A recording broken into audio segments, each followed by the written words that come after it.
Some of the finest wines in all the world are made from the grapes grown in this area, the Sonoma Valley of Northern California. Today, we're here for the Banquet Frozen Foods 300 Winston Cup race, and we're delighted you could join us on this Sunday afternoon here in the West Coast. Here, the top 10 after 22 laps is Rusty Wallace leading Ricky Rudd, Tom Kendall, Dale Earnhardt, and Michael Waltrip. The 6th position belongs to Terry Labonte. Ernie Irvan is 7th. 8th is Mark Martin. 9th is Darrell Waltrip. And in 10th position is Jeff Bodine, as we are under our 3rd full course caution of the afternoon because of oil on the racetrack, apparently put down by Jimmy Spencer. The pace car leads them down now through turn number 11 here. That's where you enter the pits. And Dale Earnhardt is going to come in for a pit stop.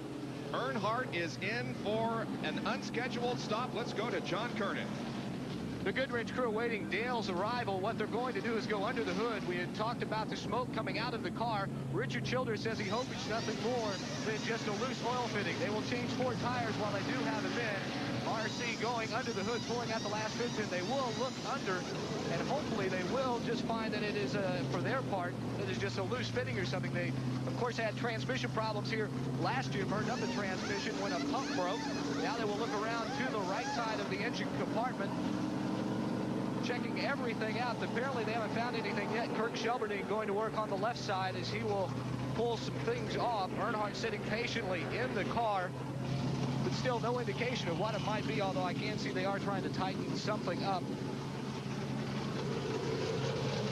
So Earnhardt remains on pit road. Now, early in the race, Tom Kendall was able to get around Dale Earnhardt right in front of you, Ned. Coming into turn 7, he outbraked him coming in there, Bob. It looked like Kendall might have got in a little too fast, but the car stuck for him, and he was able to make the pass on the outside of Dale Earnhardt. If you're just joining us here at Sears Point, Ned and Benny are out on course calling the action, and Jerry Punch and John Kernan on pit road. John? What they say now, Bob, is the timing cover is leaking. They really cannot fix it. The only thing they can do is to go out on the racetrack and run and just hope the car will stay together. Now let's go down pit road to Jerry Punch. Checking into the Ricky Rudd pits, John. We just learned that just a minute ago before the caution came out, Rudd had run Rusty Wallace down, was right on the rear deck and beginning to make a move down in turn 11. And they would like to see this race stay green. They figure the longer they run to the green, the better the Tide car gets. And they feel Rusty's car may tend to go away a little bit, but they may have a better shot if they can just keep some green flag laps under them. These caution laps hurt them. Bob? All right, thank you, guys. Ricky Rudd, of course, second in the Winston Cup points. And he is noticing very carefully the problems that Dale Earnhardt is having here in the early going. Ricky was the winner this year at Darlington and has been very consistent in Winston Cup races this year. Now we'll kind of lock down our camera here and allow you to look for your favorite driver as he passes by. We are under caution. Of course, there's Kendall running in the 3rd position. Darrell Waltrip, Jeff Bodine, Ken Schrader, there's Dale Jarrett, and Blake Speed. Joe Ruttman having a good run. See your favorite driver go through. So Alan Kowicki go through there. Now he's back in sequence now as far as pit stops are concerned. So he's back up in there. They went there again. Marcus, Bobby Hillen. Sounded like Hillen's car was running on about 7 cylinders a little while ago. There went Rick Mast by and Bobby Hamilton. Stanley Smith making a trip out west here. And there's Dale Earnhardt bringing up the rear right behind Dale, right behind Dave Marcus. Earnhardt, I'll tell you, he has a job cut out for him now to try to get back up towards the front.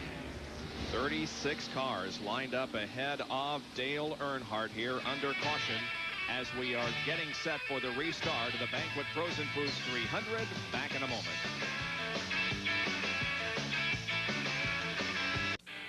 To even the most casual observer, the front grille sections appear quite different when comparing a Winston Cup Super Speedway and road course car. Now in the Super Speedway, where wind resistance is so critical, there are just 3 openings in the front grille. 2 for the radiator and 1 down in the left front for the oil cooler. Now contrast that with the 8 openings you'll see in the very front of a road course car. The same 2 for the radiator, but now the oil cooler opening has been moved to the right front. Remember, on the road course, they turn to the right quite a bit. This will catch a lot of air. But very importantly, the brake duct openings to keep those front brakes cool have been added. Left front and right front. And also the transmission takes a big beating gearing down so many times on a demanding road course, transmission cooler is in the left front. A major difference between a road course and super speedway front end. That's very true, Jerry. All the air going through the front end of these cars have a tendency to slow their car down. That's why on a super speedway they close all those opening up. But here at Sears Point Road Course, probably 130, 40 miles per hour is top speed. And the air going in to cool all the fluids is much more important than aerodynamics. And guys, there are other changes that you got to make on these cars because they are turning right and left. Now, we've mentioned the fuel pickup problem that some of the cars have experienced here in the weekend. Let's go to John Kernan, who's with Richard Childress. Richard, Dale back in, a little more work under the hood. What is the problem? Well, right now it's blowing oil out the breather, and we don't know why. It's just one of them deals.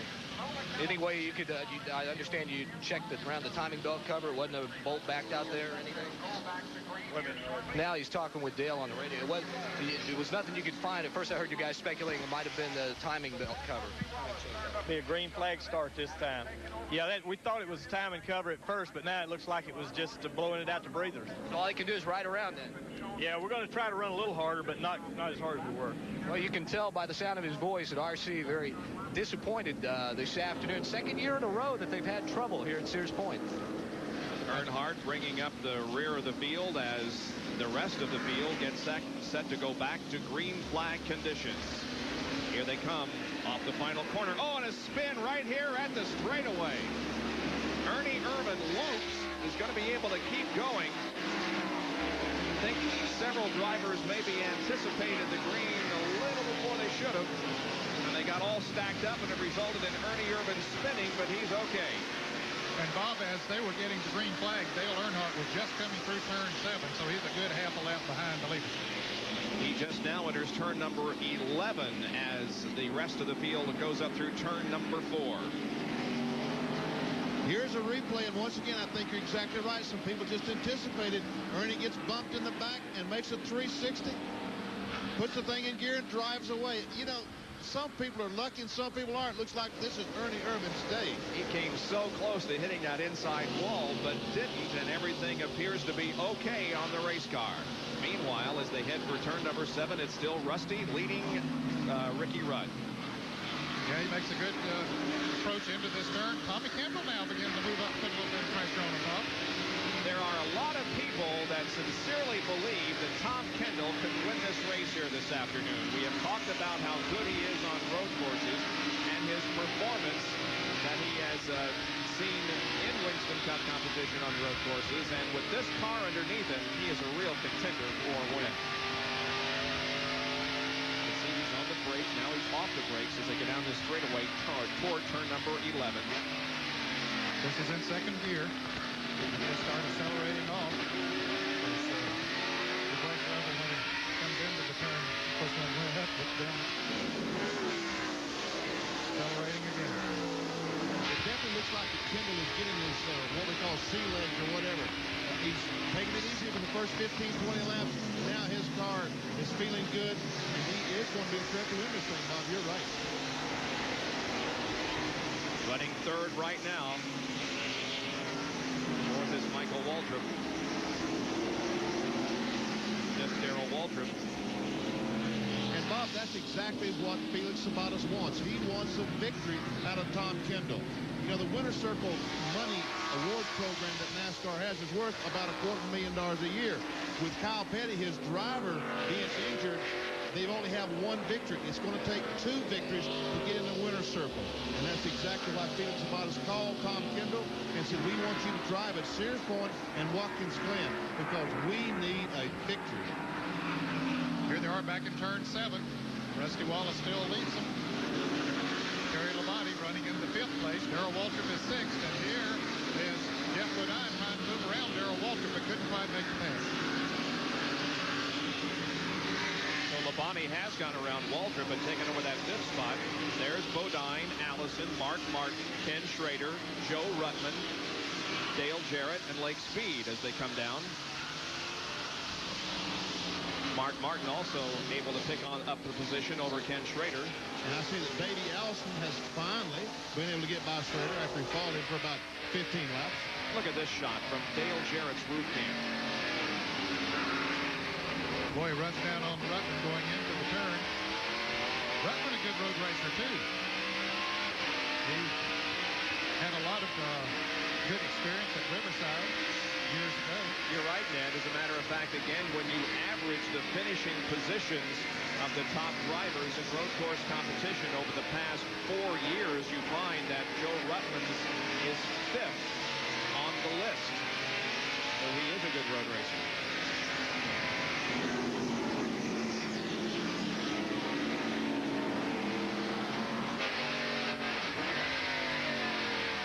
A lot of elevation change here. They're pointed downward.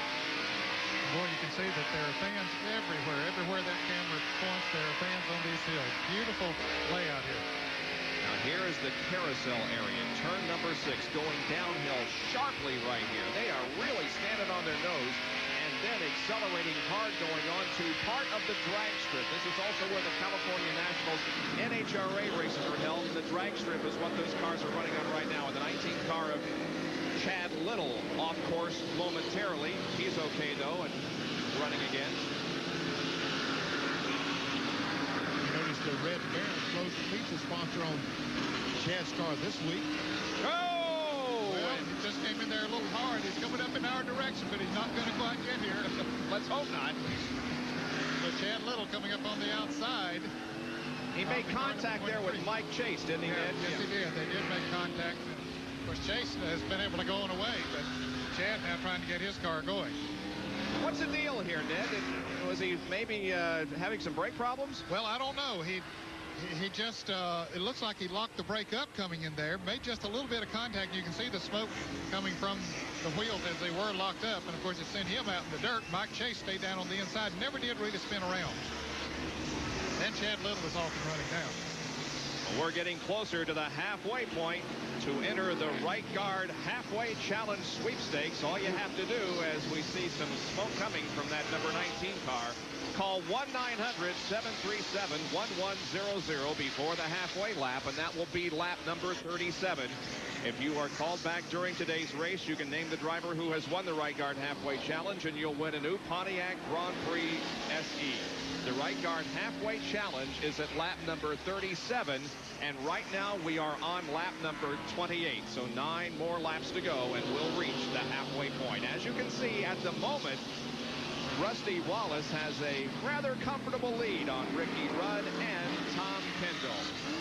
As the Banquet Frozen Foods 300 continues live on ESPN from Sears. After 29 of 74 laps in the Banquet Frozen Food 300K race at Sears Point International, it's Rusty Wallace, Ricky Rudd, Tom Kendall, Michael Waltrip, and Terry Labonte.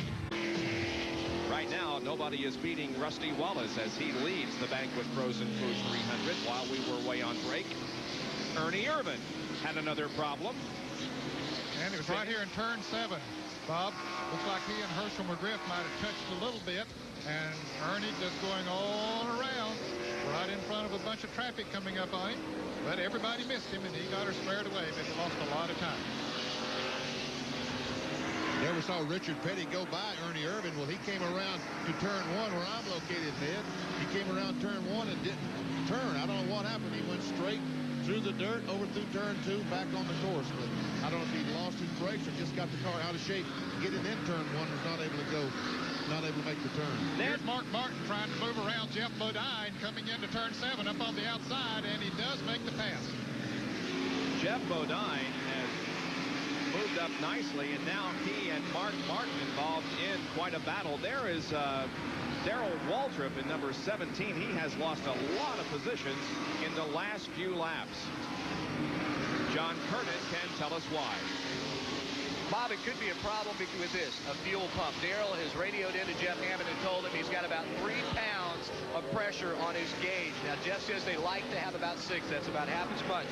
They've told Darrell just to ride it out, take it easy. They will get a chance to work on it at the next round of pit stops. But they've got things like this fuel pump and a bunch of tools and other fittings sitting across behind me, ready just in case something does happen and they have to bring Darrell in for a quick change. Darrell Waltrip, the winner at North Wilkesboro, finds himself third in the Winston Cup points coming into this race, and you can see he continues to lose positions as Sterling Marlin, Alan Kowicki, and now Rick Wilson move around Darrell Waltrip. Waltrip 142 points behind the leader, Dale Earnhardt. And by the way, for those of you just joining us, Dale Earnhardt has had another problem here at Sears Point, similar to the one he had last year, as he has dropped way back in the field and is struggling with the number 3 car. And here is number 43, Richard Petty on pit road. Jerry? I'm sorry, Benny. Bob, that's the result of him going through the dirt up here in turn 2. As I said, he went off turn 1 straight through the dirt, and at about 100 miles per hour across a bumpy dirt road is no place to be, especially with these cars as low as they are. You can see him up there trying to put the brake ducts and things back on there. Jerry Punch may be there to update us. Jerry? Well, Benny, that's what they're doing. Actually, Richard, when he got off course, a little off-road racing up there, they had the front end out of line, and so they're checking the toe in on the front of the car. They have the hood up on the STP Pontiac, and now they will jack the car up to make sure that the front end was towed in correctly. They will change those right side tires, but he's lost a lot of valuable time as the leader's now coming out of turn 11. Rusty Wallace leading Ricky Rudd by about 8 or 10 car lengths as they come by. Tommy Kendall about 7 car lengths behind Rudd as they head for turn 1. Bob? Rudd running second in the tied Chevrolet. Not at the moment able to keep up with Rusty Wallace. These first 5 have sort of put some distance between themselves. Back here appears to be the best battle. That's Mark Martin, Terry Labonte, and Jeff Bodine. And here's some good racing also with Schrader, Rutman, and Jarrett. They've moved up on Schrader in the last 2 or 3 laps. Rutman has. Jarrett following him through, but they haven't been able to do anything with him. Coming through turn 7, Schrader's car is not getting to it too good. Just watching as he goes through these other turns. Looks like he's doing pretty well, though.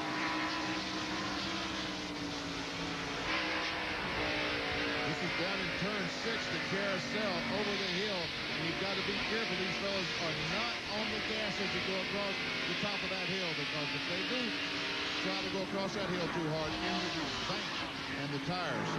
And here they're coming towards the edge here at turn 7. Now you see Schrader slowing down a little bit more than the others coming into this turn.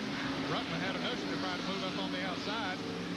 Now Jarrett's been coming in wide and coming off low off of that turn. It's been working pretty good for him because he's getting good traction coming off the turn. And Sterling Marlin is doing a little bit of off-road racing. Comes out behind Darrell Waltrip, Maxwell House Ford. Sterling Marlin off course, but gets it back on. Loses a few positions.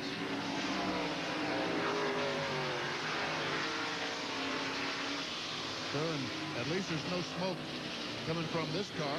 I don't think he hit anything, Benny. He just got off the track and onto some dirt and spun around and got her back under control and took off.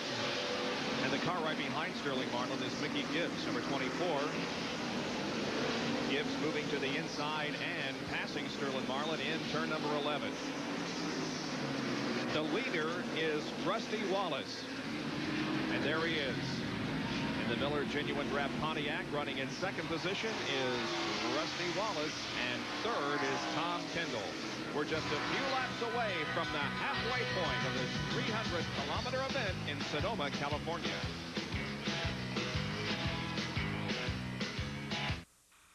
Rusty Wallace leads the Banquet Frozen Foods 300 Winston Cup race on the road course at Sears Point International Raceway in Sonoma, California.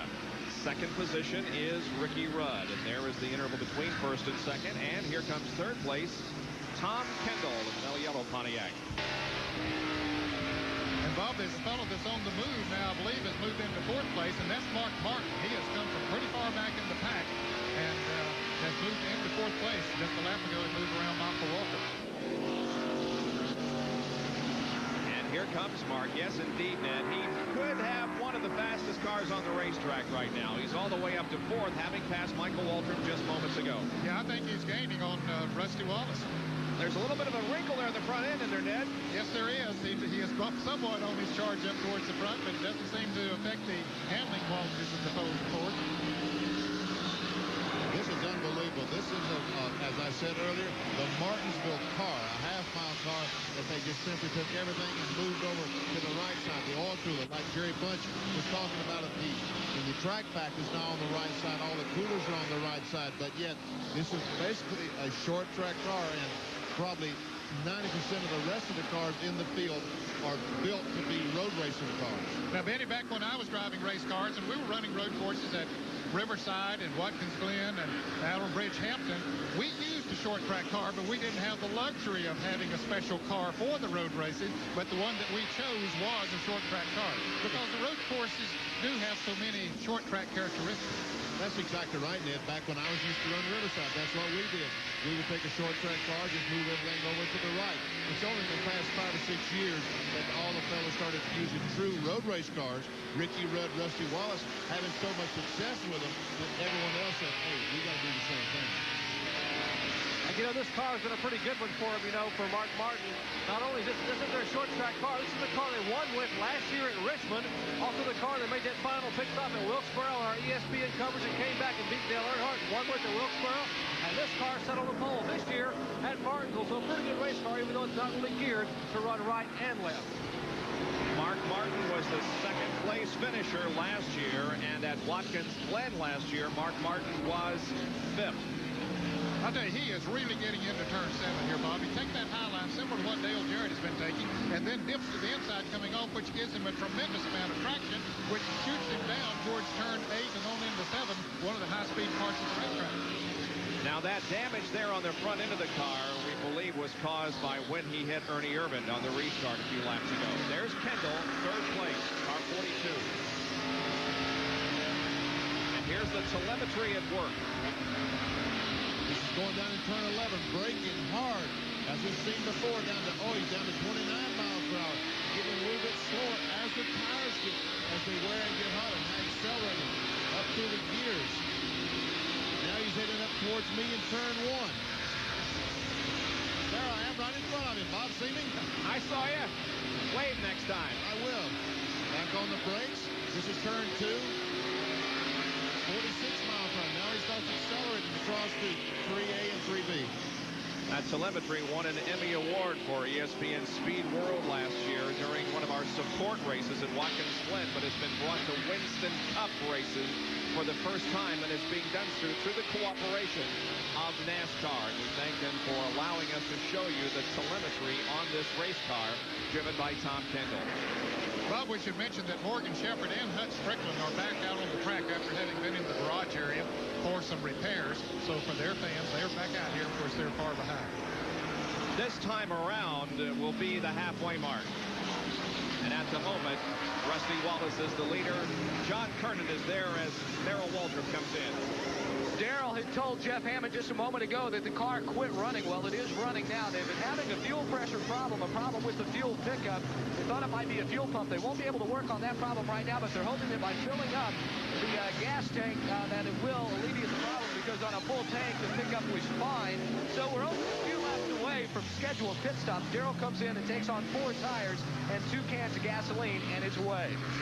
$10,000 about to be won by Rusty Wallace as he brings the car off of turn number 11. Here is Rusty headed for the start-finish line. And cross flags are being shown. There is the halfway challenge.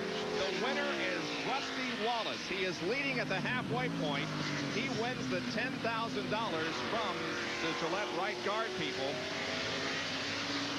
And if you have entered the contest and are called back, you could win the Pontiac Grand Prix SE if you tell them that Rusty Wallace was the winner of the right guard halfway challenge here at Sonoma this afternoon.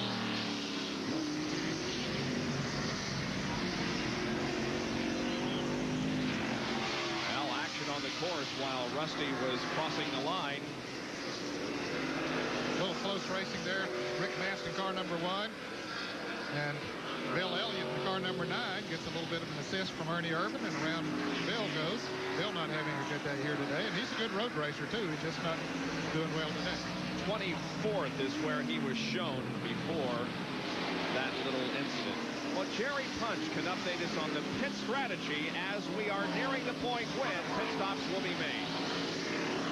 Well, a lot lot of concern here up and down pit road about fuel consumption here. Normally these cars can run about 80 or 90 miles on an oval, but here they're only getting about 2.5 miles per gallon, and they have a 22-gallon tank, but they can't pick up all the 22 gallons. A lot of guys are already complaining about fuel pickup problems, so we should be seeing some pit stops as early as the next 2 to 3 laps. A lot of people are saying they can only run about 22 to 25 laps. In fact, Tommy Kendall's crew is now waiting for Kendall to make an appearance on pit road. Bob? Yes, indeed. We see him headed toward the pit area as Wallace and Rudd remain on the course, but the third place car of Tom Kendall comes in for a scheduled pit stop. Here he is through our in-car camera, making his way slowly down pit road.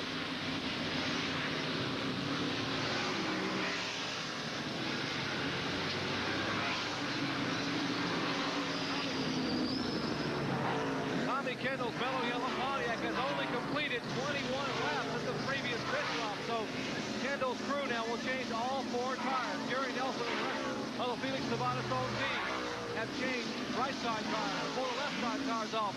Very important to get the car completely full of fuel. They will need at least 1 more stop to make it all the way here, and they have trouble now with the left rear tire. He is down and away. His pit down toward turn 1. A car off as a double zero of Scott Gaylord. And Bob, if the full course caution comes out, this is something Darrell Waltrip did not want, because he went a lap down to the leaders when he made his pit stop. We see Rusty Wallace, the leader, coming through turn 7 here right now, but Waltrip does not want to see a caution right now until the others have to stop. Okay, car double zero gets going, so maybe there won't be one. But Ned, Jarrett, Tom Kendall does want, as we watch the Scott Gaylord car spin out, what a break for Tom Kendall with a full course yellow, if that is in fact what we get, because he has already made his pit stop. Rusty Wallace and Ricky Rudd would come in, and he would be the leader of the race if we have a full course yellow. Yeah, it certainly worked to his advantage.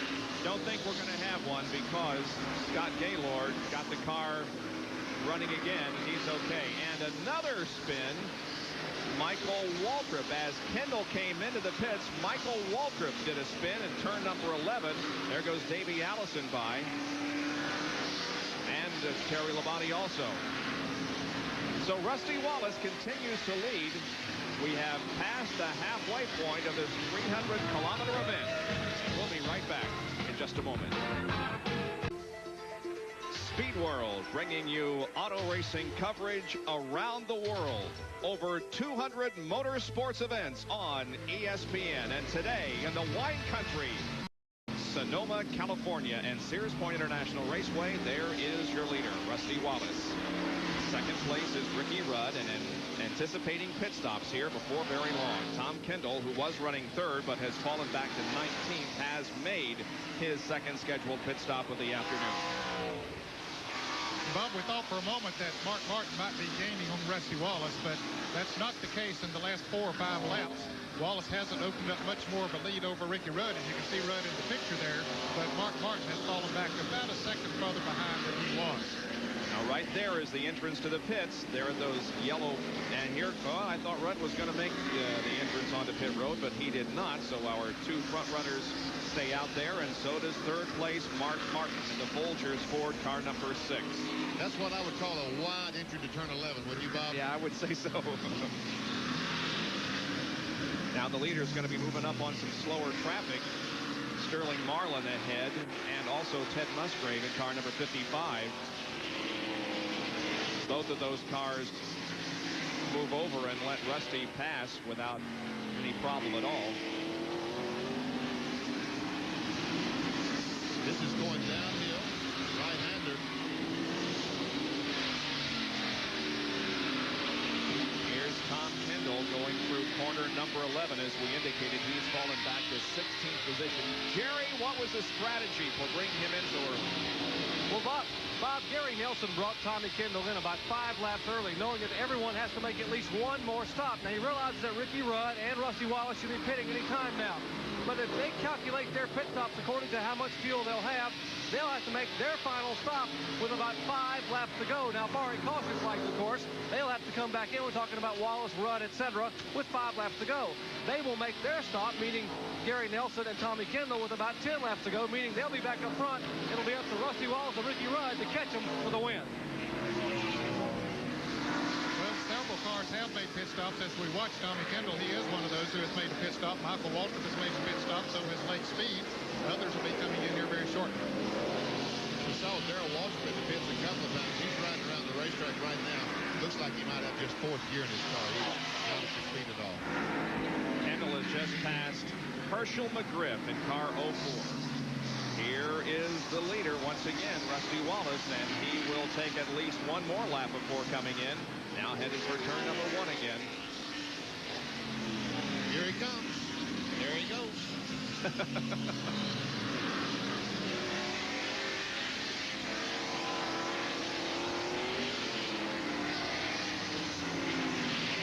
Boy, the right front of that car almost drags on the pavement as he goes around some of those corners. That's the one thing I've been noticing when they come through turn 1. When they make that left-hander, the right front literally drags the racetrack. That's how soft the springs are. Our Western Auto Race recap. Rusty Wallace has led 27 of the 40 laps. We've had 3 full course caution periods for a total of 8 laps. 32 cars remain on the lead lap, and the average speed, not bad, 73.09 miles an hour. Those who have led a lap, Rusty Wallace, current leader. Ricky Rudd. Now you can see that R.K. Smith was the only car that is officially out of the race, although several are behind pit wall. And R.K. had an encounter with one of the dirt banks here and then came in with engine failure. Now let's take a look at the Mechanic of the Year standings from Western Auto. Andy Petrie on Harry Gant's car is on top with Kirk Shelmerdine of Dale Earnhardt second. Then Bob Johnson on the 1-car third. Tony Glover from Ernie Irvin's crew is fourth. And Larry McReynolds, now working for Davey Allison, is fifth in the Mechanic of the Year standings from Western Auto. Well, he passed up the pit entrance again, guys, so he's going to stay out there for at least another lap. We're talking about the leader, Rusty Wallace. Well, it looks like he might be trying to stay out there long enough, Bob, that he can maybe go the rest of the way after this. Here comes Mark Martin in, though. Mark Martin, the third place runner, relinquishes his position. Jerry Punch will call this pit stop. Well, Mark Martin should be coming in for his scheduled stop. And remember, they can only run 25 miles an hour on pit road. It almost looks like slow motion. Now, the hood of that Folgers Ford did it in when the hell those cars jammed together on the restart. And, of course, Ernie Irvin spun, resulting from that. But now the short track car, the backup car they had not intended to run, comes in for the Folgers crew to take a look at. Right rear tire going on. And now Steve Mill puts the lug nuts back in place. They have taken the lugs off the left side. They put the first can of fuel in. They absolutely would love to get a win here because this course has not been very kind to the Jack Roush team. Good pit stop for them. 4 tires, full tank of fuel, and they're away. Mark Martin, second in Winston Cup points last year, goes back into competition. There you can see his 1990 road course finishes. Pretty impressive. And Darrell Waltrip is in the pits with the hood up on the Western Auto Chevy. Like they're changing the carburetor on that car. John Kernan, is that what they're doing? That's exactly right, Bob. They brought him in. He's been having that fuel pressure problem. First, they thought it might have been a bad fuel pump. They thought the hose in the pickup might have dropped off. It just wasn't picking up the gasoline. Darrell called Jeff just a few moments ago and said, I got to bring it in. Just can't run like this. So they've decided to change the carburetor. Maybe a float has hung up inside the carburetor. Third in Winston Cup points going into this race. Darrell Waltrip on pit road with the hood up. You know, it'd be interesting if that is the problem with carburetor, because I was talking to Billy Stavola, the owner of Rick Wilson Snickers Buick, yesterday, and he told me at Dover their car was running well, but he got some trash in his carburetor, had to change the carburetor during the race. And you only see carburetors change a couple of times a year. And Jeff Bodine enters pit road. John Kernan, he's coming your direction. Jeff, who's tried to stay out there so he can make it with this last fuel stop, but I don't believe they're going to be able to quite make that with 30-so laps left in the race. It will be scheduled for tire service. You can see a little bit of damage on the left front where he and Michael Waltrip got together down here just a few laps ago. Right sides are on, left side's coming off to go on, getting every drop of fuel into the car that they can, and he's now full. They will pull away some of that sheet metal damage that I talked about momentarily to get it away from that left front tire. Jeff sitting still on the jack, feet right, twists the knob, the handle, and he is down and away. Now remember, Remember, this is the Flossie Johnson car, 97, while Junior sits out the last 2 races of his suspension. The 25 car of Ken Schrader has made a pit stop. Service completed on the Kodiak Chevrolet. And Ken Schrader, who won at Dover last weekend, is back in action. Here's Rusty Wallace coming up on Bobby Hillen, driving the number 52 car. This is the car that's normally driven by Jimmy Means, but he has given it up for the last couple of races to Bobby. Here they come toward the pit entrance. Let's see. I don't think so, because he's going inside. Nope. I'll tell you what, Bob, they certainly have got that fuel pickup problem solved. Here comes Ricky Rudd in the pits. Our second place car is in the pits. So Rudd brings the Tide Chevrolet in.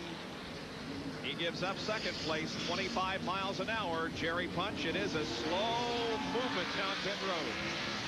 Has to seem like an eternity for the driver to sit there and just putter along at 25 miles an hour. Be careful not to stall the car as the crew now goes to work on the right side of the Tide Chevrolet. Would expect to see the typical 4-tire change and fueling of the car. Now, a lot of calculations being done right now as to whether some of these guys may be able to make it all the way on this final pit stop. At least they're working that way. Wallace pit now working the left side tires on the Tide Chevrolet. I might mention also that Mark Martin's pit stop 2 laps ago was a little bit earlier than scheduled because he had a flat, nice front tire. And here's number 5 exiting pit road. And it's so good to see those pit crew members wearing full face helmets and protected as much as they can from anything that could go wrong on pit road. Well, we understand that Jeff Bodine and the Budweiser team think that they can go the rest of the way. They just pitted a lap ago. So those that are still out there, like Rusty Wallace, they should have no problems in once they make their pit stops. Jeff Bodine fell to 15th when he came in for that stop, but if he can go the rest of the way, he could be a contender. Meanwhile, Rusty Wallace's pit crew gets set for him to come in.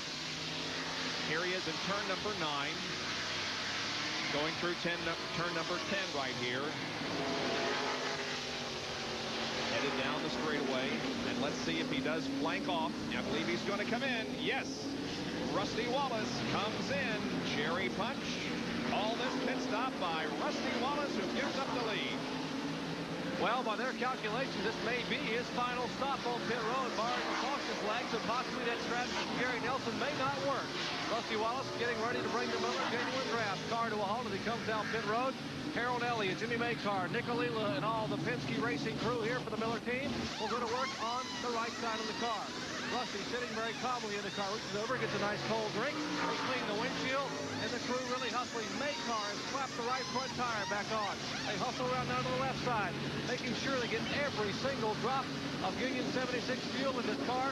Left front tire, left rear tire going on. Like a high-speed ballet, this crew now is off the jack, and Rusty Wallace will pull away back to turn 1. 22.7-second pit stop for Rusty Wallace.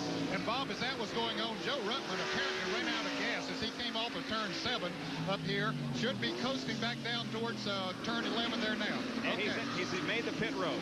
Okay, I was wondering if he'd be able to do it, but he was downhill from where he ran out of gas, so he ran out of a good place. And coming in just ahead of him is the 22 Sterling Martin, and Harry Gann is on pit road, John.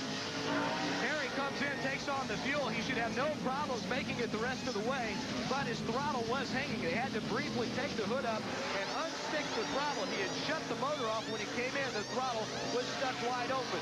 But they will go to work now on the right side and take care of the business at hand, although that has cost him a lot of time in the pits. The car has been fueled. It has been filled. They will do a 4-tire change. But as I said, Harry will have no problems going the rest of the way. According to their last check, he's gone about 30 laps between pit stops. Brett Bodine pulls out in the Quaker State Buick, and now Harry Gann's Skoal Bandit Oldsmobile is down off the jacks, and he returns to the action. The leader is Dale Jarrett in car number 21 as we ride with him with the roof cams here at Sears Point International Raceway in Sonoma, California. We'll be right back. the leader, but just one problem after another on pit road for Dale, and the car still isn't rolling under its own power. We've seen several crew members come out and try to help push the car and spray ether into the machine to try to get it running. And there you can see Dale just doing everything he can, but finally the car stops right down here at pit exit. And now it appears as if they may push the car the other way on pit road. A tough break for Dale Jarrett, who was running good in the Cisco Ford and was in the lead, but then all kinds of problems on pit road.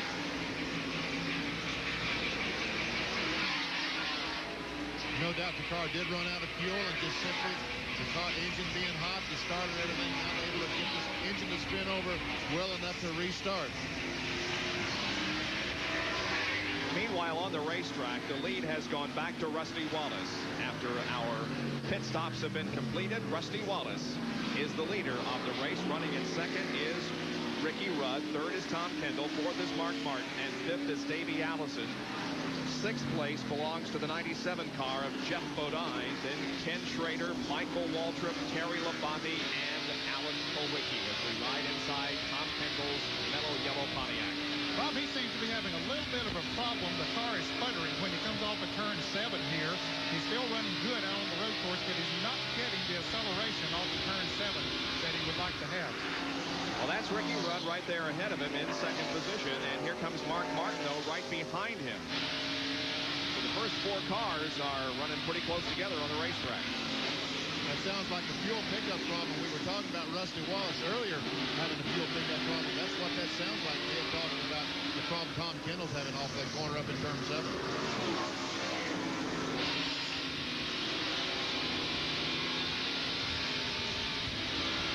Now wave, Bob, you see me?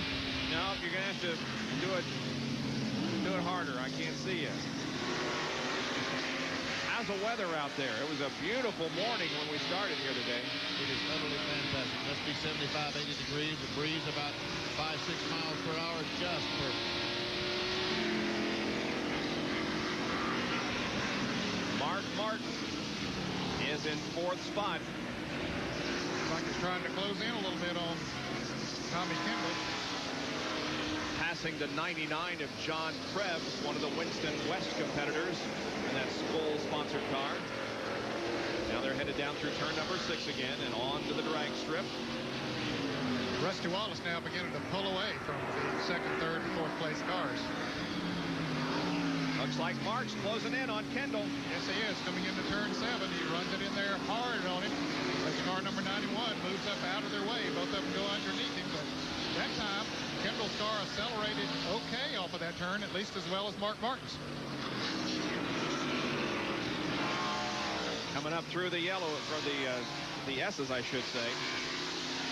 Boy, we have had good luck in terms of caution flags here today. Look at this. Only one car is officially out of the race. That was R.K. Smith very early on. Behind the wall is Ted Musgrave at number 55. Boy, yesterday, whew, when we run 1 or 2 laps and we go back to caution, something like 29 of the 50 laps yesterday in the Southwest Tour event here at Sears Point were under caution. But it's been exactly opposite that today, as everybody has been able to stay out there in competition.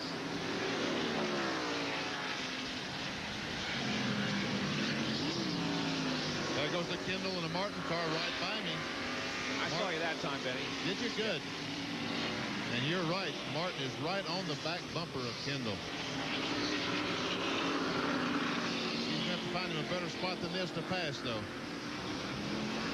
Downhill, hard right-hander downhill. Off camera just a little bit.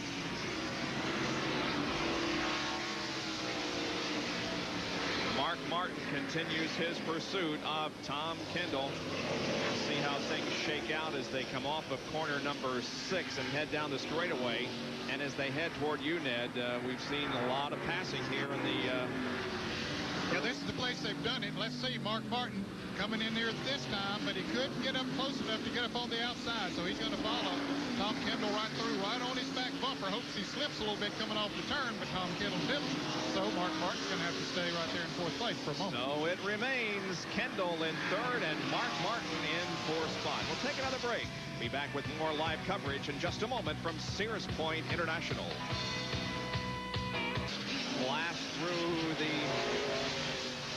second or the turn 10 area, remaining in the lead here in the Banquet Frozen Foods 300-kilometer Winston Cup race. He's got a nice lead on Ricky Rudd. Here comes Rudd in second spot. Now, a while ago, Kendall was third and Martin was fourth. It's the other way around right now, as Mark Martin has been able to pass Tom Kendall and take over third position. As we watch now from Kendall's in-car camera, and here's the replay of how the pass occurred. Just going down in turn 11, Bob. Mark Martin gets under, gets position, out breaks him in the corner, and there's really truly nothing in the world Kendall can do except go down and get spun out. Well, he put the right side tires on the rumble strips. Look at this, 3 abreast. Yeah, that was coming into turn from 3A, and they had 3 cars, including the 7 car and 22, had come 3 abreast into turn 7 here not long ago. I thought that's where it was, but they got together somewhere else too. Well, I'm telling you, there is hardly room for 2 cars, let alone 3 out there.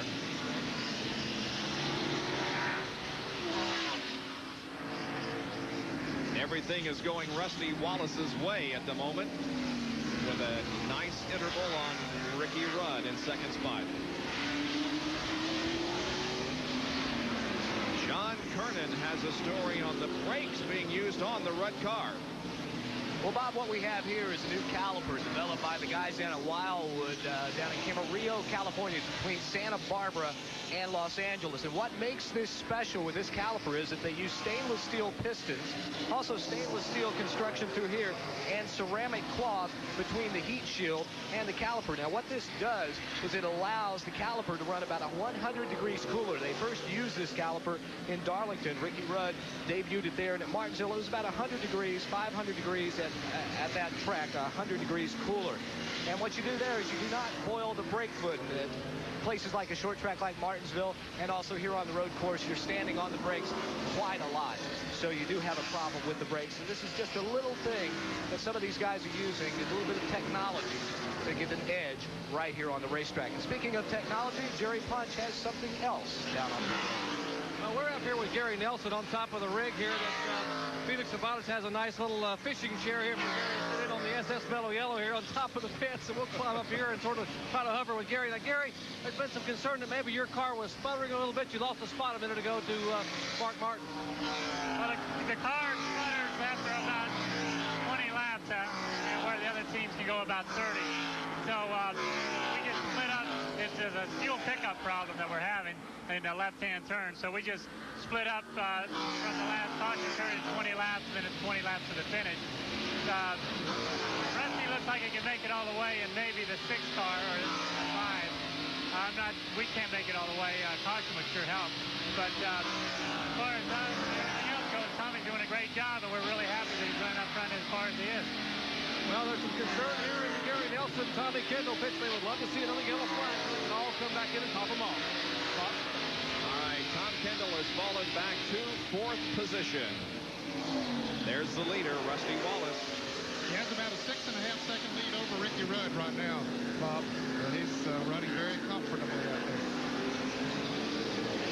Down through turn number 11 once again. This will complete lap number 54. Look at this. Lake Speed and Ernie Irvin have found each other again, Benny. Oh, they sure have. And where did Ernie go? All of a sudden, he's not there. Oh, there he is. He's trying that outside move up towards you, Ned. Yes, coming in there in turn 7. Let's see if he can do it. Coming in there, yeah, he does. He had him pretty well cleared before he got to the turn, so Ernie makes the pass. Motor's right on the lawn. And that moves Ernie Irvin to 11th position, and Lake Speed back to 12th.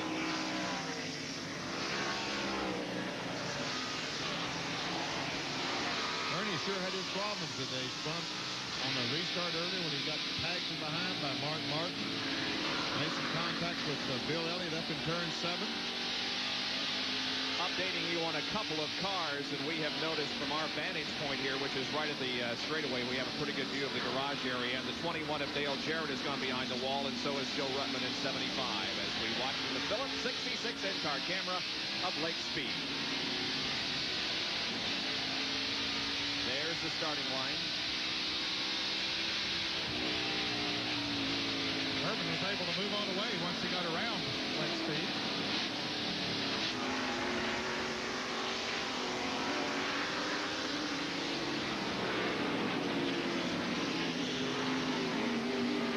Ernie sixth in the Winston Cup points coming in, 222 behind the leader Dale Earnhardt. Irvin, of course, the winner of the Daytona 500 to start off the Winston Cup season. There's Richard Petty right ahead of Ernie. Well, Richard had some problems earlier. He's been back up there running good since he got those squared away.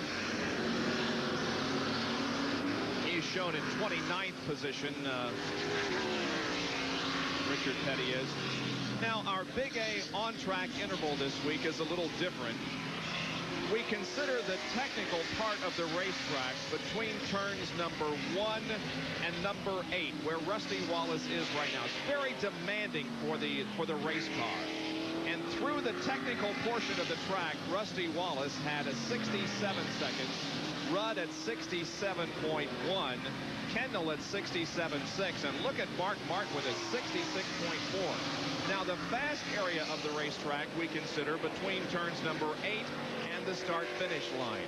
And as you can see, as Rusty Wallace now moves down through corner number 6 and onto that straightaway, Wallace at 38.3 in the fast section of the course, Rudd at 37.8, Kendall at 38.3, and Martin at 38.1. And then there is the last of the lap time there on the right. Now, Wallace right now is entering the fast section of the racetrack, down through the S's. Turn 8, turn number 9.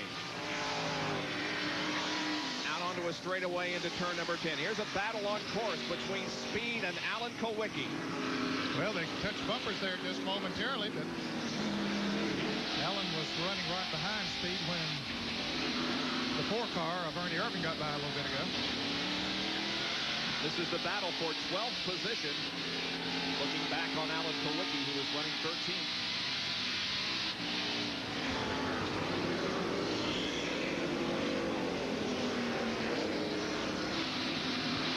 Going around the carousel, turn 6. Head up back straight away. Ahead, they're coming towards you. Well, let's see if Allen tries to pull out and outbrake him going into the turn.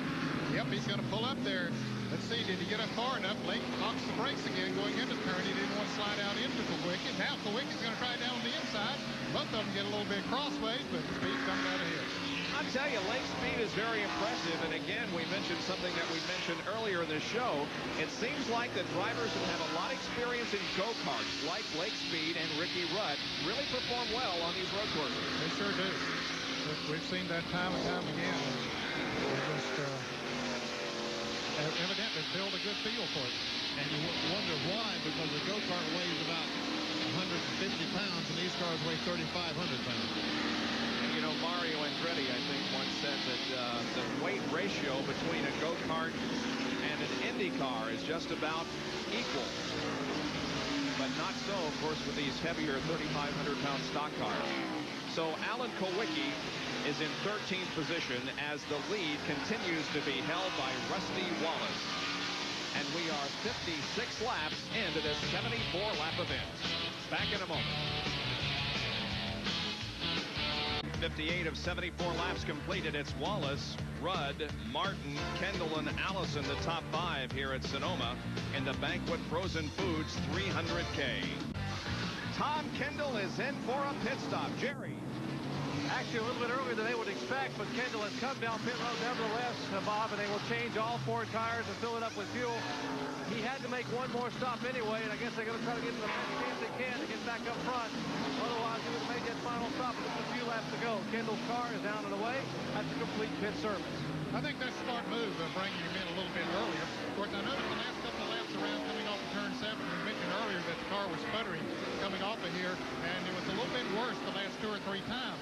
But now he's back out there, has all the service he needs for the balance of the race, and should they get a caution, he's going to be in super shape, as we mentioned a little bit earlier. So I think that was a good strategy. He comes out in 9th position. Here is a spin by Mike Chase. Now the question is this going to bring out a caution? Another car stopped. The caution is coming out because Morgan Shepherd is stopped up in turn 2. Yeah. There we're seeing Mike Chase. We're looking at Mike Chase, but Morgan Shepherd has stopped up in turn 2 with a blown engine. Shepherd's right there on the left. And there is... was tremendous break for Tommy Kendall. That's the break that he needed. Now everybody else will come in. He'll stay out on the track, and they'll be behind him. And there's the caution flag. The full course caution. 4th yellow of the afternoon. And yes, indeed, this is a good break for Tommy Kendall. They're the corner workers that play such an important part of road racing, showing the yellow flag. Now there is Mike Chase in car number 23, who is beginning to get his car headed in the right direction. Now Morgan Shepherd has gotten his car off the racetrack. Ned, hey, wait a minute. Well, it's not so bad out here, Bob. Well, I guess not. You know, I'm just sitting here looking down as they come out of turn 6, and I've been in this kind of position before, looking for my golf ball up on the hills. You're right at home on that golf cart, aren't you? Feels good, yes, That's sir. quite a system you got there. Watching the monitor, you can see all the racing there in front of you. You got a little shade there on it. Really nice.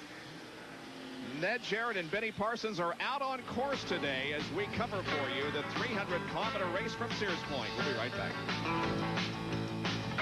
This afternoon, and we have completed 59 of the 74 laps here at the Banquet Frozen Foods 300 at Sonoma, our Speed World Cup. Hey, Benny, there you go. Free food. Where is that, Bob? Come on. I knew that'd get your attention. Where? Boy, just a great crowd on hand here for this race this afternoon. Now, the pits are open as the pace car leads them down, and Rusty Wallace, the leader, has come in, Jerry. Is this a surprise? Well, not really. They would have been very close. They would have had to gamble. In fact, they would have had to run 28 laps to make it to the checkered flag. Ricky Rudd, who pitted a lap earlier, would have had to run 29 laps. In fact, he'd only been able to run 27 under green. So it would really have been a gamble. As now the front 2 cars, both Rusty Wallace and Ricky Rudd, will come on to pit road under caution and make this final pit stop. Makes Tommy Kendall look pretty good right now. Also, Mark Martin pulling in, and they will change all 4 tires on the Rusty Wallace car. Likewise, Mark Martin, Terry Labonte also getting a lot of service. The pits are getting crowded. Everyone playing, follow the leader here in this, what may be the final pit stop in this caution flag of the afternoon. Left side tires now going back on the Mark Martin car and the Rusty Wallace car. Rusty's car is down and away. Steve Beal finishing the left side lug nuts on Mark Martin. He pulls away. And here is Ricky Rudd and Davey Allison headed back to turn 1.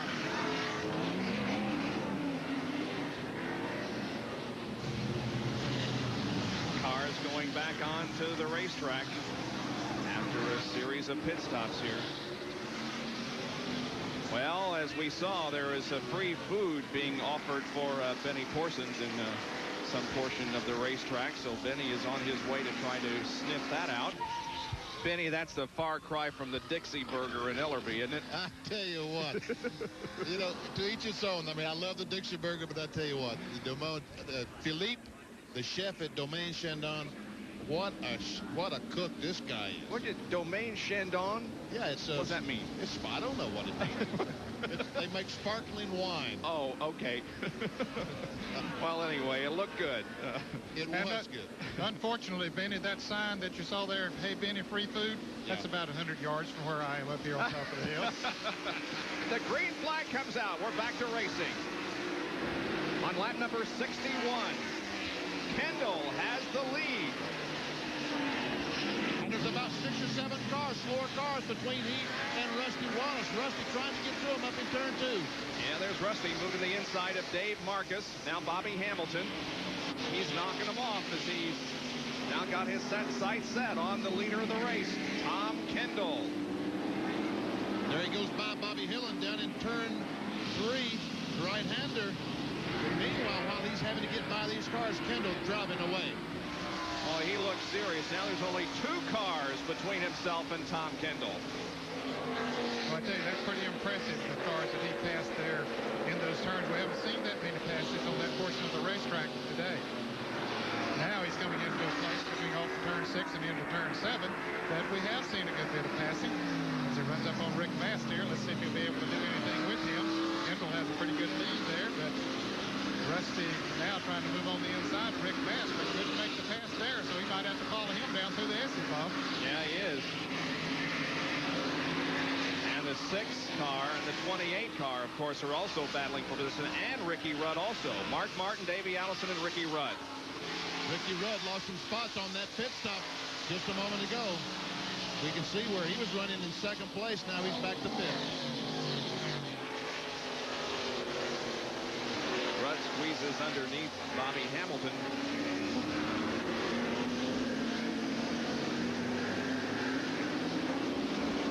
There goes our leader. And Rusty Wallace has disposed of Rick Mass, so now only Richard Petty remains between him and the leader of the race. Oh, Richard Petty. Oh, Richard hard into the wall. Up here in turn 1, Bob. Richard Petty has gone into the tires, and oh, he has hit hard. Look at the damage on the front end of that car. Another full course caution is going to come out, and Richard Petty has had serious contact with the tire barrier. There is a little bit of fire in the right front, Bob. I'm going to walk down to the edge of the racetrack and just see if Richard is moving around in the car. Rusty Wallace was trying to get by him. I think Richard was trying to move over to let Rusty by and got off course. There's one of the tires from the tire barrier. This is not off one of the cars, but from the stacks of tires that help absorb any impact. Hey, Richard, you okay? Richard is moving around in the car. Good. He is moving around, but his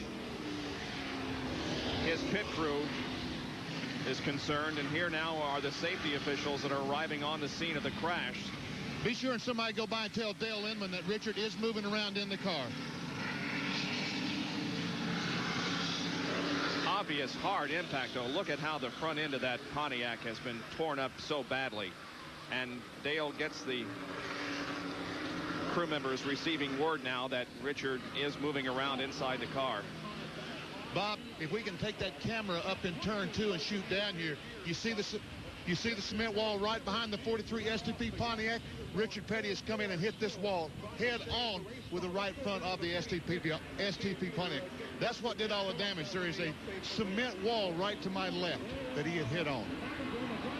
And the tires will absorb the impact to some degree, but when there is cement behind them, you see how much damage is done to the race car. Word is that Richard Petty is moving around inside the car, although he has had a major accident here at Sears Point. Ned Jarrett, John Kernan, Dr. Jerry Punch back at Sears Point International Raceway. Winston Cup Racing. Richard Petty has had a crash here in the late stages of this event, and Benny, you saw it from beginning to end. I did. Rusty Wallace was trying to get by Richard to make his run towards Tommy Kendall, and I don't know if Richard just got out in the loose stuff and lost control or was contact or what have you. I did see the car side by side, and all of a sudden the STP Pontiac comes straight towards me and hits the concrete abutment right behind the car. Now they have taken Richard's helmet off.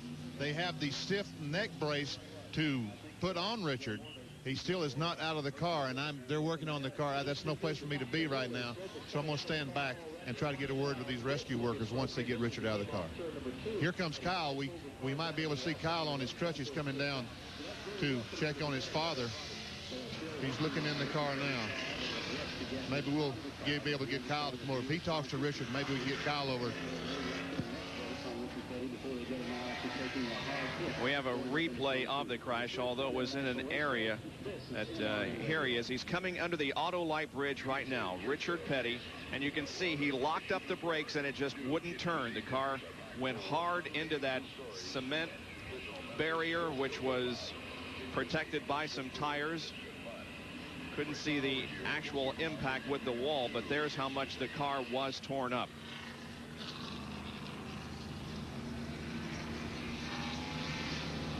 So they continue to work over the STP Pontiac.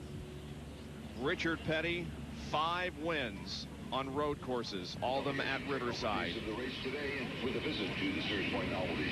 So we're going to be under yellow here for quite a while. They have to get the race car off the track, and of course, Hey, Richard. Hey, Bob. There Richard he is. crawling out of this car. We see him. He doesn't even have the neck brace on. Richard has crawled out of the car.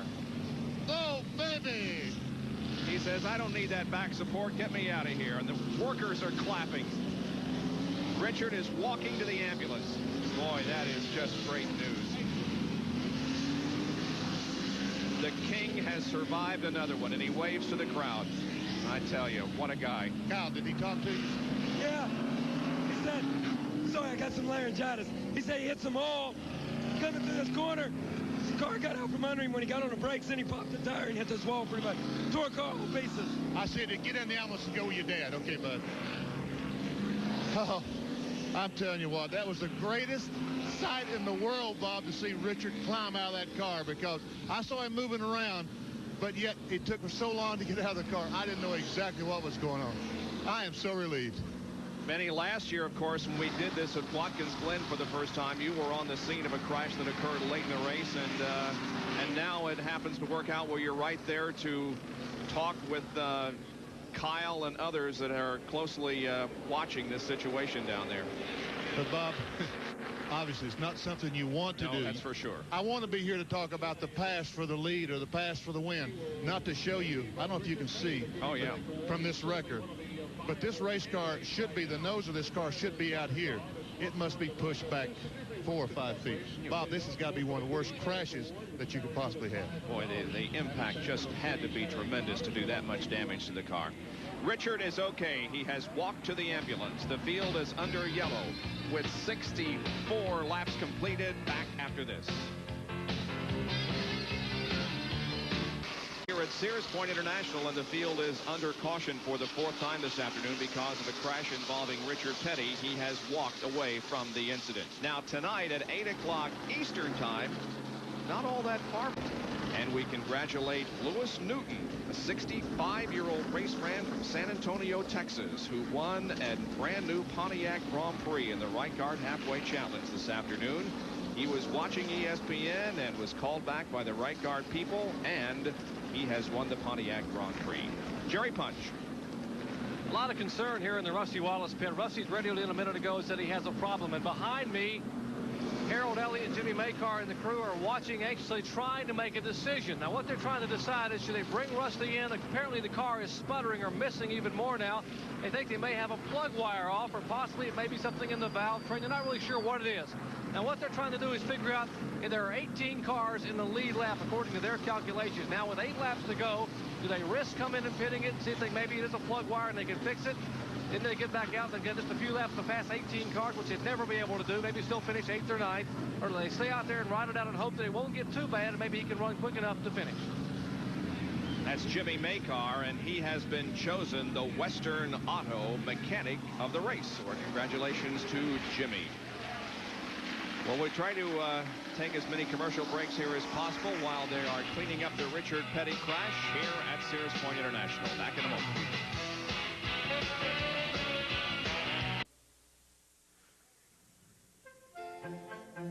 The peace and tranquility of Sonoma, California. We're about 45 miles north of San Francisco at Sears Point International Raceway. Today, bringing you live coverage of the Banquet Frozen Foods 300. Richard Petty's car is now well off the racetrack, and Richard was able to walk into the medical care center under his own power. He walked away from the race car, got into the ambulance, and from the ambulance he was able to walk into the care center. So more good news about Richard Petty. And Bob, you saw the car being pulled away. You saw that the rear tires were not turning. That's because the transmission was jammed up in the floorboard of the car. The rescue worker jumped in the car to try to push the clutch in so the rear tires would roll. They did not do that. You know, one thing that might have helped Richard just a little bit was there's a bunch of street tires piled in front of the concrete wall there. He hit those tires and they went scattering every place. There is a lake over to my left. It's about 40 yards from me, and it's about 50 yards where Richard made impact. One of those tires, I watched it fly and go in the lake, Bob. Boy, that just gives you an idea of how severe the impact was with that concrete and tire barrier on the 43 car. But Richard is okay, and we're certainly glad to see that.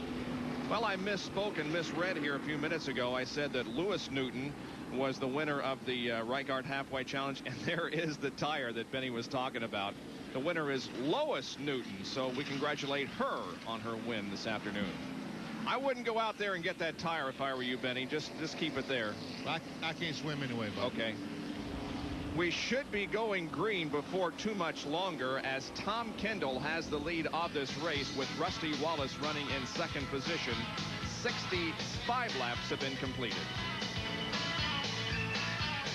At Sears Point International Raceway in California, and Chris Myers will have all the results from the world of sports this afternoon on Sports Center coming up later this afternoon. Let's go to Jerry Punch on pit road. Well, Bob, a little bit ago, John Curtin showed you some of the newer brakes that are being used on the cars. Now, adjustable shock absorbers are not new in racing. They've been used in Formula One for many, many years. But they're new to Winston Cup racing because NASCAR just legalized them this year. And what I want to show you here is the new adjustable Bilstein shock absorber. And many of the teams have gone to these. Ricky Rudd used them out here in practice and some, I think, possibly in qualifying. Dale Earnhardt became the first driver to win with this shock absorber earlier this year at Martinsville, Virginia.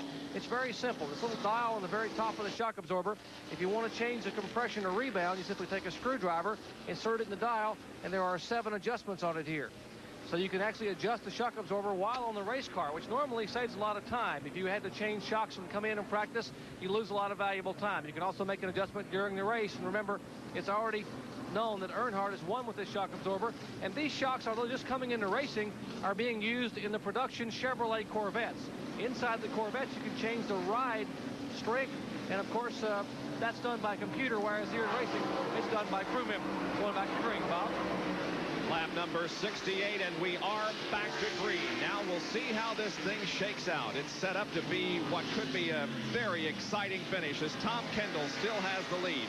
Remember, we heard that Rusty Wallace may be having a problem on that car, and several are pursuing him, including Mark Martin, Davey Allison, and Ricky Rudd.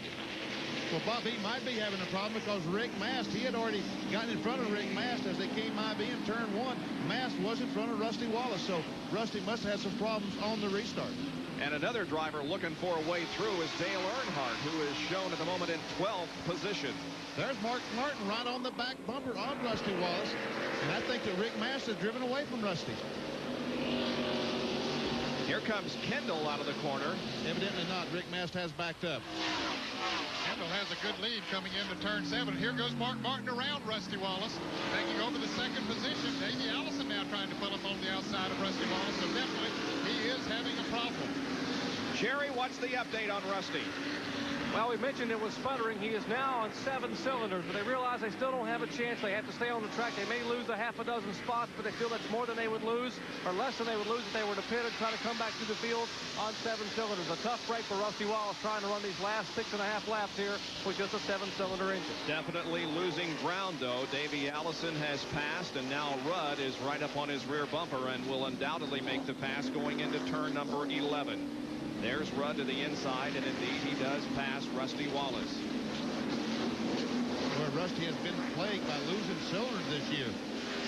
So many times as far as 6 laps to go. 6 to go, and Tom Kendall leads the Banquet Frozen Foods 300. There is Martin, Allison, Rudd, and Wallace. All of those guys, the top 5.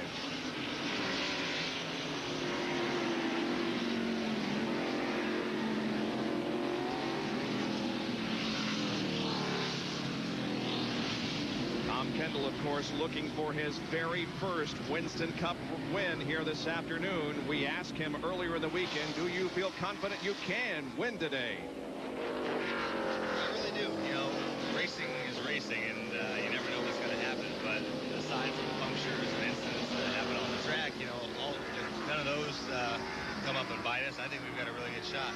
We were doing some longer runs this morning, and I think after about 10 laps, we're going to be in really, really good shape. We were running, I think, about as quick as anybody, or maybe quicker after about 8 or 10 laps on the tires. Words earlier in the weekend from Tom Kendall, but look at Mark Martin close the gap. Martin is closing in quickly, guys. No question about it. He has gained almost a second in the last lap, Bob, and he's certainly within striking distance now. And both these guys want to win so bad. Who's going to be the guy to make the mistake?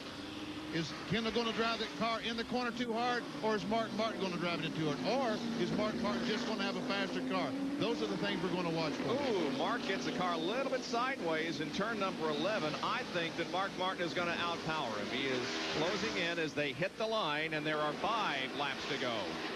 And that low slip cost him some distance there, Bob. That's something you'll have to be careful not to do. Of course, he knows that now as good as anyone. Alan Kulwicki has spun. That was off of turn number 11. The car is moving again, though. Now here's Martin once again closing in on the leader, Tom Kendall. Martin taking the left-right side of that car up on the rumble strips. And here is Alan Kulwicki's bobble in turn number 11 coming out. Just hits the throttle and hits the throttle too hard, and around the car goes. Makes a 360, gets it headed in the right direction. And then the race is coming towards you. They're around turn 6, and you can probably see the nose of that 42 mellow yellow Pontiac as it comes up the hill. Yeah, he's coming in here strong, but Martin is also. Now, watch Martin run in on him coming into the turn. Martin is really driving deep into these turns, and we hear just a little bit of that sputter that we heard before on the car number 42. Not too much. He got good traction off that turn, but Martin was putting the pressure on. Okay, folks, which do you want? Your beverage hot or cold? The mellow yellow in front, the coffee folds his machine in back. Well, Tom Kendall, you can bet, is going to make that 42 mellow yellow Pontiac as wide as he can possibly make it and try to hold off Mark Martin for 4 more laps. Here they are entering turn number 11 again, and Tom is going to hold that lead as they come off of the corner and head toward the start-finish line. Martin made a much better corner that time. Did not lose the back end. He still lost a couple of car lengths, but last time, as Ned pointed out, lost about 10 car lengths. Don't go away, friends. We are in the last 4 laps of this race, and it's anybody's at this moment. Not too far behind in 3rd position is Davey Allison, and 4th is Ricky Rudd. If Davey can dodge the wreck, he might be in good shape.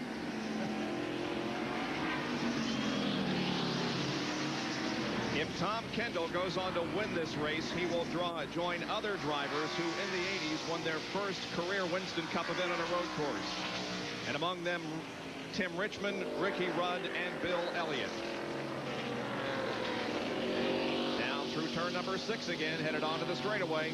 I'll tell you, he's going to get all the pressure he can stand. Here's Martin now. Going to try it on the outside. This is the pass we've seen several times. They touch a little bit coming into the turn. Martin drives her in deep and locks the brakes. That won't get it. Well, here he comes. Back him on the outside. He might be able to do it. Oh! Again. Martin spins around and slams into the guardrail on the inside. Wow. Mark Martin has spun, is going to be able to pull away, however. He's going to put one of those tires in the middle of the racetrack, and Bobby Hillen hit it. A lot of action has been seen in turn number 7, Ned, where you are over the years, and we saw it again today as Martin Martin right here at the front now. Dave Marcus gets together with a couple of cars, and he's down on the inside, so all kinds of action here in turn 7. Man. Marcus is going to be able to get headed in the right direction, I believe. He's got a left rear tire flat on the car. There's a lot of damage on that car. Okay, here's the replay. Martin coming in on the outside. He touched us a little bit before they got to the turn. Then Martin went wide, locked the right front brake. I thought that would have done away with his situation of being able to pass. But then he got out there, and Kendall put the bumper to him.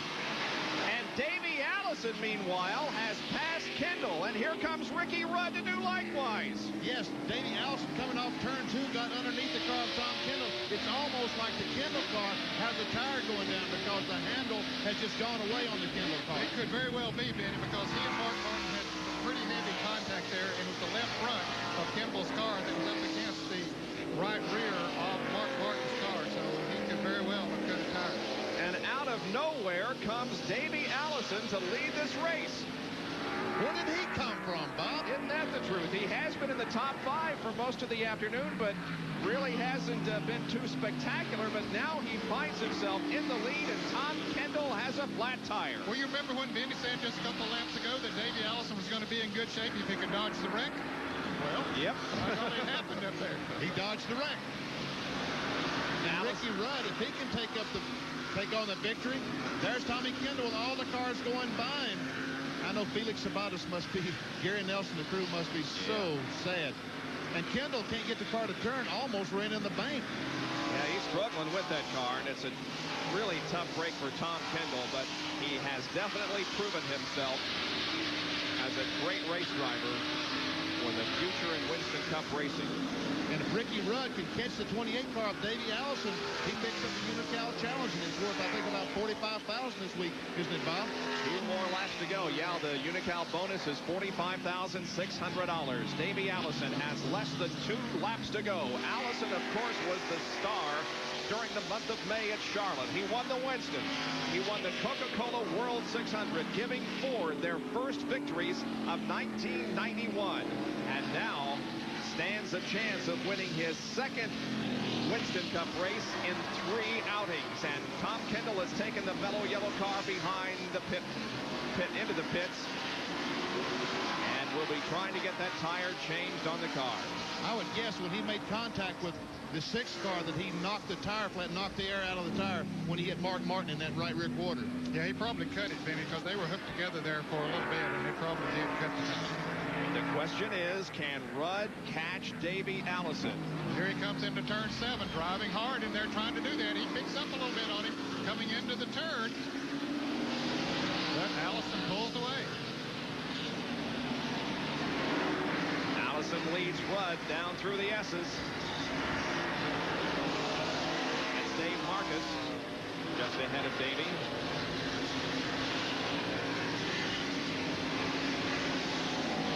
This is, Bob, surprise, surprise. A Ford Davey Allison win of a road course. Is this the checker or the white flag? I've lost track. And coming up on the white flag, Benny. Here they are. Rudd is there. 11. Oh, and Davey Allison is spun. Ricky Rudd now has the lead. All kinds of contact here in the last few laps. And the white flag flies for Ricky Rudd.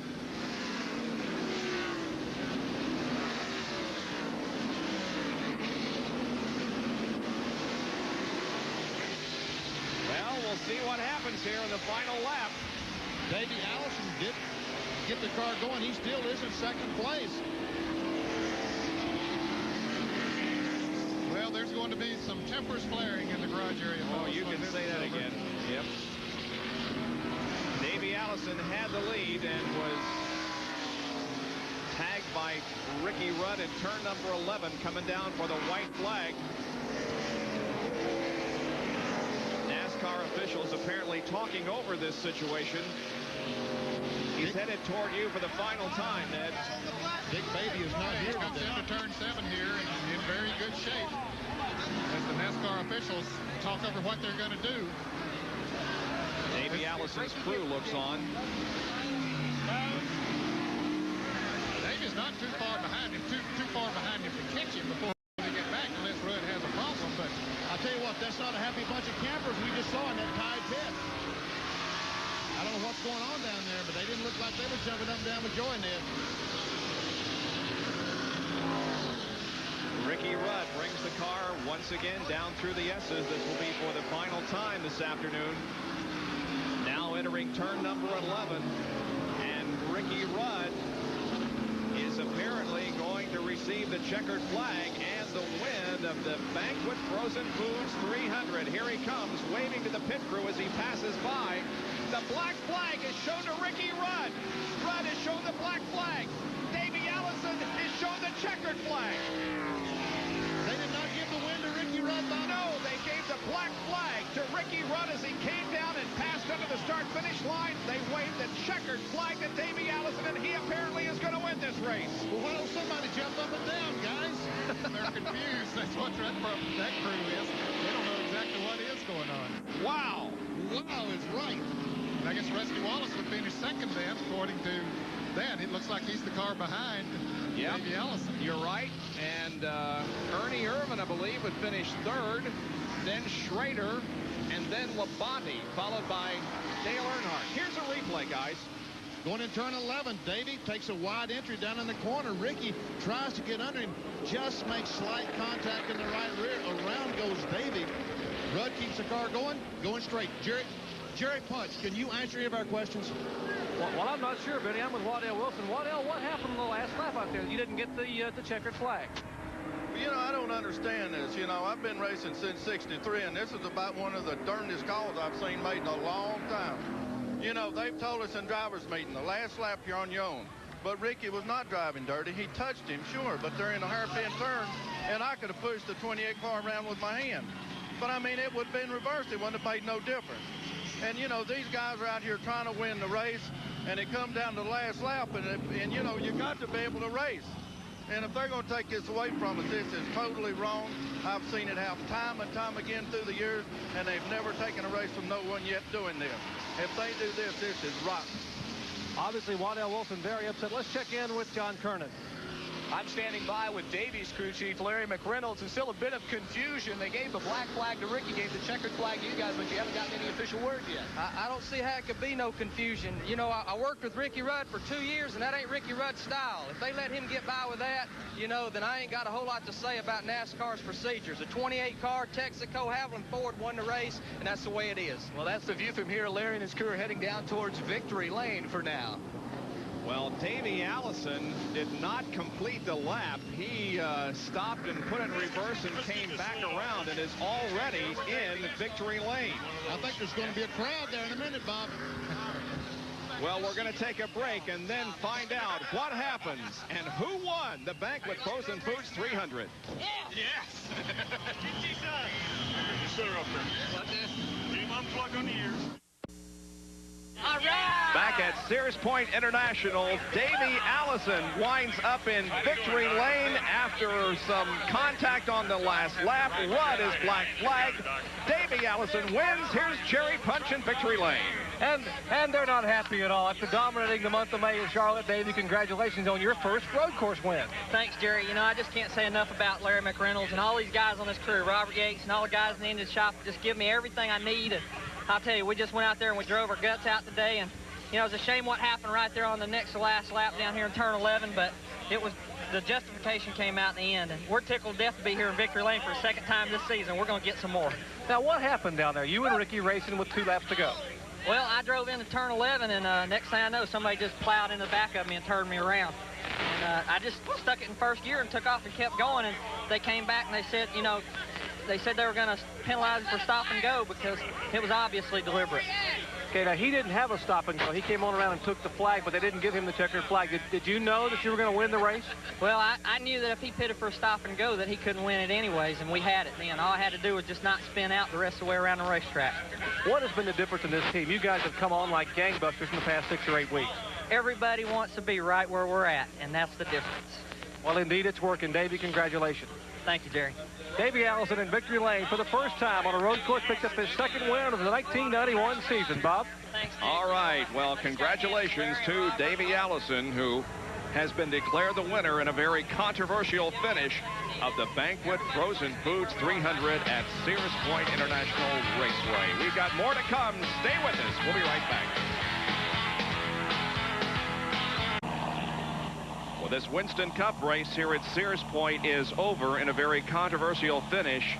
Davey Allison has been declared the winner. Now, here is a replay of the incident that resulted in Ricky Rudd being shown the black flag and Allison the checkered flag when they came down. It happened in turn number 11.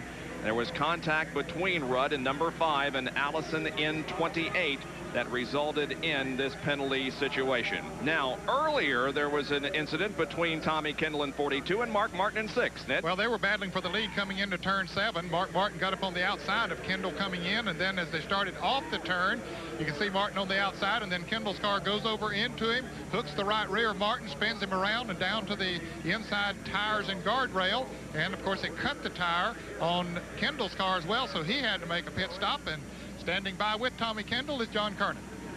Hard work for the type of finish you had today, but you're still able to smile. You and Mark are parked next to each other here in the garage here. Have you had words yet? Well, Steve Meal came over right afterwards and said, hey, you know, that's racing. Don't feel bad about it. But, you know, we got together going into the corner. Mark got into me a little bit, and I got a little loose. Then coming off, I was just picking up the throttle and got loose, tagged his left rear, and he got around, and that's what bent my fender on the tire. So I don't think the finish was real indicative of how we were running. I think Ricky and I probably ended up 18th and 19th, but that's why they call it racing. Well, you also had a really great run here. I know you're looking forward to going out to New York and driving Kyle's car there. Yeah, you know, we were taking one race at a time. You know, I'm really thankful to Felix Sabatis and the whole Stabco team for putting me in the Mellow Yellow car. And, you know, we wanted to get a win or a top 5 finish here. didn't happen. We've at least got another one to look forward to. It's not next week like all the rest of these guys, but we've got one in August. Right after Tommy climbed out of the car, Gary said, what are we going to do at Watkins Glen? Tommy said, hey, we're going to lap the field. Back to you, Bob. All right, thank you. Unofficially, he does finish in 18th position after a very, very good run here this afternoon. Davey Allison once again has won the Banquet Frozen Foods 300 at Sears Point. More to come. Stay with us. Back after this.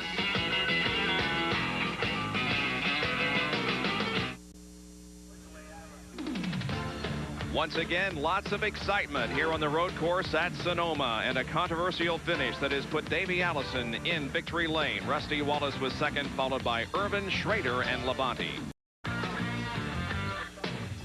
Second and third place finishers with Jerry Punch.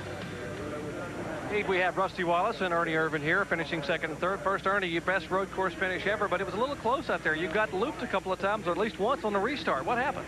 Well, you know, the restart I got spun on, and I don't know what, somebody missed a gear up front, but everybody got bottled up, and so I went to the inside where you can't pass on the inside, so you have to wait to get to the cross start finish line.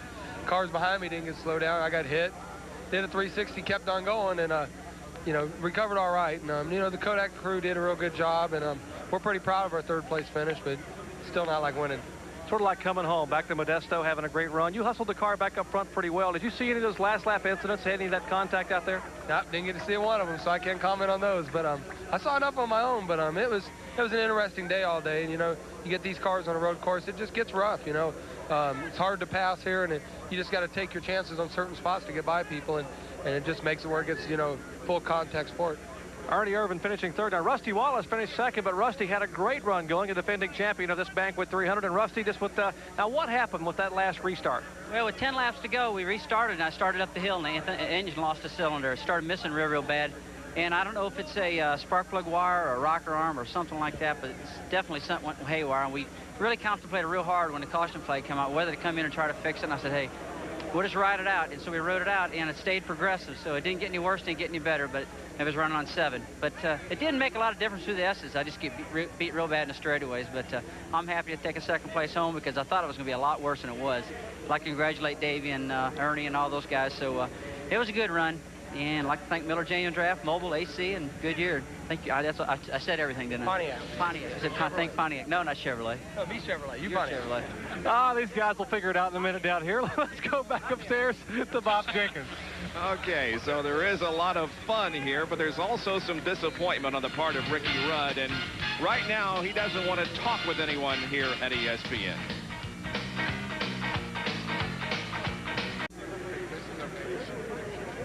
Here are the unofficial results of this Winston Cup race here this afternoon. Davey Allison wins in a controversial finish. Rusty Wallace was second, followed by Ernie Irvin, Ken Schrader, and Terry Labonte. 6 through 10, Dale Earnhardt after major problems in the early going. Jeff Bodine comes back to finish seventh rather. Mark Martin is 8th, Michael Waltrip 9th, and Brett Bodine finishes in 10th position. As we take a look at the rest of the rundown of the entire field, let's get some closing comments first from Benny Parsons. Well, when I think of being out in the field as we were again today, Ned and I think of Richard Petty piling in the wall, Bob, and thank God he was able to walk to the ambulance because I didn't mention the stand-up earlier. The steering wheel in the car was bent like a pretzel as Richard hit that wall with such a force, but thank goodness he'd at least walked to the ambulance. And Ned Jarrett out in turn number 7. Well, Bob, Neil Goldberg, our producer, put me in a good spot out here today. We said up front that there'd be some action here. We said there'd be some passing on this turn, and certainly there was some of all of it here. So I had a great position to watch the race from, and certainly enjoyed it. We'll see everybody next week at Pocono. Yeah, we sure will. We'll be at the 2.5-mile tri-oval at Pocono next weekend. There you see the entire field rundown. Now, here are the points based on the fact that Ricky Rudd may be placed in 18th position at the conclusion of this event. So these are how the points will be based on Rudd finishing in 18th position, the last car on the lead lap. Ernie Irvin moving into 5th place in the point standings, and Ken Schrader moving all the way up to 3rd. And here are the standings in the quest for the Cup, 6 through 10. Quite a day of racing here at Sonoma. Don't forget, next week we will be in Pocono, Pennsylvania for more Winston Cup racing on the 2.5-mile tri-oval there. We hope you'll be with us next Sunday for all of the live action. Don't forget, Sports Center is coming up at the bottom of the hour. That's at 6:30 Eastern Time. Once again, our congratulations to Davey Allison, who was declared the winner this afternoon of the Banquet Frozen Foods 300 from Sonoma. For Benny Parsons, Ned Jarrett, John Kernan, and Dr. Jerry Punch, this is Bob Jenkins. Thanks for joining us. So long, everyone. And now let's join the second segment of this week's edition of ESPN Speed Week with all the news from motorsports.